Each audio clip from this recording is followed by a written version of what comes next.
زما نوم تواب خان. تواب استاد څونه ونه دا ګوړه خرڅوې؟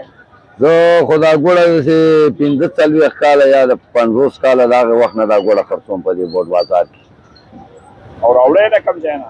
راوړی د فردوس منډۍ نه، د تاشنغرۍ منډۍ ده، ډېره غټه منډۍ د هغې ځینې راځي، د چارسدې نه راځي، د مردان نه راځي، د غونډو علاقو نه راځي دې منډۍ ته.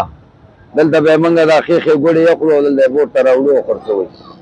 مختلف قسم ګوړې در سره دي، لکه ښه ګوړه د کوم ځای ده؟ ښه ګوړه د چارسدې ده، او چارسده کې بیا د ابازو ښه ګوړه ده، د کتوزو ښه ګوړه ده، هغه څنګه ښه ده؟ د شیرپاو ښه ګوړه ده. هغه داسې ګوړه ده چې رنګکار ناچي او سوچه ګوړه ده، د ګنو ګوړه ده. ما اورېدلي دي چې په دې ګوړه کې یو قسم د ګنو نه صفا جوړېږي، یو قسم چینیو نه جوړېږي، هغې کې بیا کیمیکل استعمالېږي او نور دا د پنجاب شکرې مکرې هم پکې اچوي، خو هغه خیر ګند او بلا ده. خو اوس چې کوم د سیزن دی او صفا ګنو ګوړه موږ خرڅوو. موږ سره ډېر قسمونه دي، په دې کې ښه ګوړه کوم قسم ده؟ نو ما سره ښې ګوړې د بازو ګوړه هم شته دی، د مردان هم شته دی، د تورو چای ګوړه هم شته دی، او د چک ګوړه هم شته دی.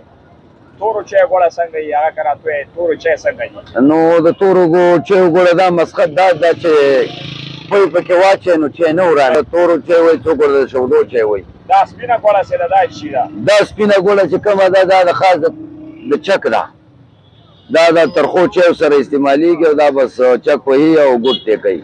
ګوړه کم خلک زیات استعمالوي؟ نو ګوړه خو دلته په ماجر ډېره استعمالوي، ماجرو استعمال دلته ډېر دی د ګوړې.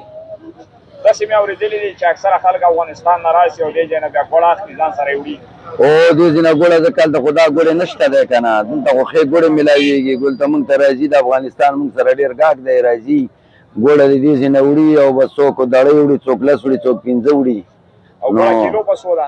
نو کیلو دلته موږ په 200 روپۍ هم ورکوو، او 220 هم خرڅوو، 130 هم ورکوو. په دې کې قیمتي ګوړه تا سره شته ده؟ او ما سره شته. هغه په څو ده؟ هغه په 220 روپۍ کیلو ده. یو رقم مساله‌داره ورته وایي، هغه کې او مساله‌داره کې خو پلي ملي او دا کفرې مفرې اچي، هغه په 1500 روپۍ کیلو ورکوي. خو ما سره اوس موجوده نشته، خو انشاءالله راوړم به.